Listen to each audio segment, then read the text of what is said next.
Assalamualaikum warahmatullahi wabarakatuh. Bismillahirrahmanirrahim. Alhamdulillahirabbil alamin. Allahumma shalli wa sallim ala sayyidina Muhammadin miftaha babir rahmatillah adada ma fi ilmillah. Sholatan wa salaman daimaini bidawami khalqillah wa ala alihi wa sahbihi. Salam sejahtera pada kalian semua. Pada kesempatan ini, saya akan menceritakan dan membahas suatu permasalahan yang ada di sekitar kita, yang dapat kita jumpai dan kita dengar dengan seksama. Permasalahan tersebut tidak jauh dari kehidupan diri kita sendiri, yaitu jangan suka marah. Marah, sebuah sifat dasar yang berupa emosi alamiah manusia. Namun, marah berlebih bisa jadi adalah salah satu bisikan syaitonir rajim yang ingin menghancurkan manusia.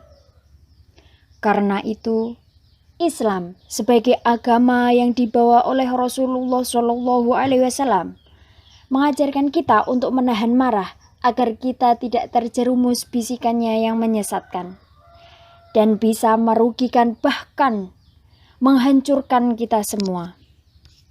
Dalam sebuah penelitian ilmiah dikatakan bahwa ketika seseorang sedang marah, terdapat enzim yang disebut dengan enzim amilase yang ada di dalam ludah yang berubah menjadi racun. Apabila racun itu diambil dan disuntikkan ke dalam serangga, maka dalam waktu 5 menit serangga tersebut akan mati. Seperti yang dikatakan Romo Yai Taufikul Hakim, pengasuh pondok pesantren Amsilati, Jepara, mengatakan bahwa orang marah berarti menumpuk-numpuk racun yang ada pada tubuhnya, yang berubah menjadi sumber berbagai penyakit seperti penyakit dengki, penyakit hati, dan lain sebagainya, yang bisa menyebabkan kematian.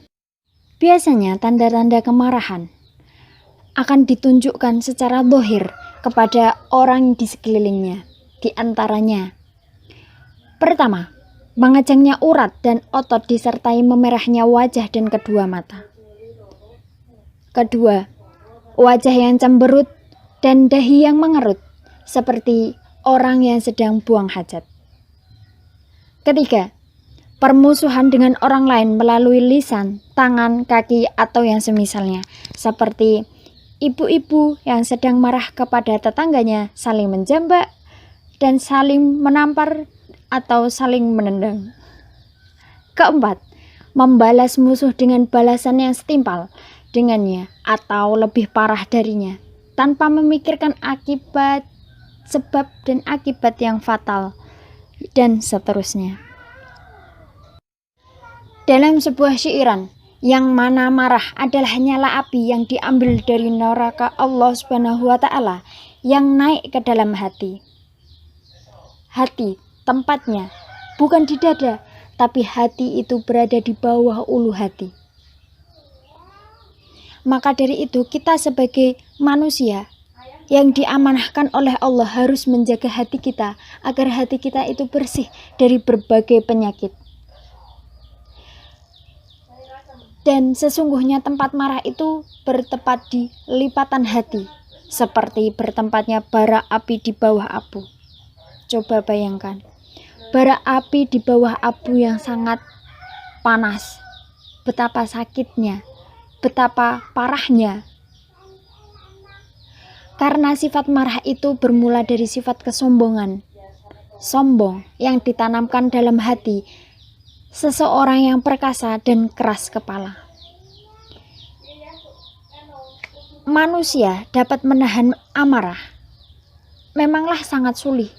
Akan tetapi dalam Islam, menahan marah merupakan suatu tuntunan jika kita dapat melakukannya. Seperti syairan yang terdapat pada kitab La Tahdhab, yang artinya jangan marah. Wa innamal ghadabu syu'latun nar takunu qad uktu bisat minan nar. Temen muring iku urup geni kang dicupuk sangka geni neraka mesti. Sesungguhnya marah itu nyala api yang diambil dari api neraka pasti. Sesungguhnya marah itu nyala api yang diambil dari api neraka pasti. Oleh karena itu, sebagai seorang muslim kita harus selalu berlatih menahan amarah. Jika suatu hari kita dalam kondisi sedang marah, kita harus segera menenangkan diri agar tidak terjadi hal-hal yang fatal. Menahan amarah berarti menahan diri agar tidak berkepanjangan atau berlarut dalam rasa tidak suka dan kesal. Rasulullah Shallallahu Alaihi Wasallam mengajarkan kita agar saat marah hendaklah menahan diri, yaitu dengan menahan seluruh organ tubuh, termasuk menahan mulut yang kita berbicara, menahan tangan, menahan kaki yang berbuat sesuatu. Diri kita harus kita tahan sekuat tenaga agar jangan sampai organ tubuh kita meluap kemarahannya. Jangan sampai mulut kita ikut meluap marah, sehingga terjadi kekerasan verbal, pelecehan, ataupun penghinaan.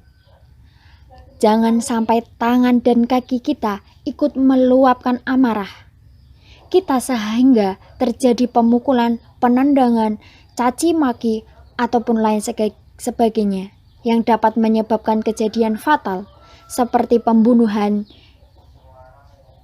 yang sudah marak terjadi di berita sekarang. Jika kita berhasil menahan amarah, berarti kita menjadi orang yang kuat. Sebagaimana sabda Rasulullah Shallallahu Alaihi Wasallam, "Laisal syadidu bisur'ati, wa innamas syadidul ladzi yamliku nafsahu indal ghadab." Yang artinya, bukanlah orang kuat yang sebenarnya dengan selalu mengalahkan lawannya dalam pergulatan atau berkelahi, tetapi tidak lain orang kuat yang sebenarnya adalah yang mampu menahan dirinya saat marah. Hadis riwayat Bukhari Muslim. Inilah kekuatan sejati, yaitu kemampuan menahan diri saat marah.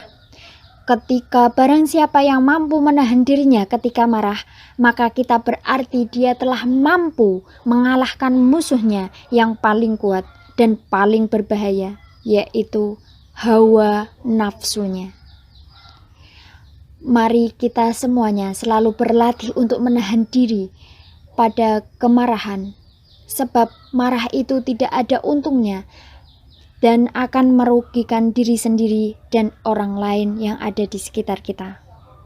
Maka di saat marah, berdiamlah atau berwudulah dengan cara berkumur-kumur, maka racun yang ada di dalam ludah ikut terbuang bersamaan dengan kumur-kumur kita dalam berwudu. Atau bacalah ta'awud, a'udzubillahi minasyaitonirrajim, maka terhempaslah setan itu sebagaimana sabda Rasulullah telah menceritakan. Jika kau marah dalam keadaan berdiri, maka duduklah dan jangan membalas cacian dengan cacian. Perkataan Rasulullah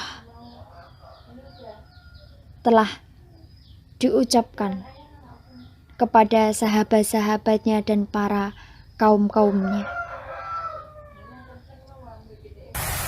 Semoga bermanfaat kepada kalian semua. Salam sejahtera kepada dari saya.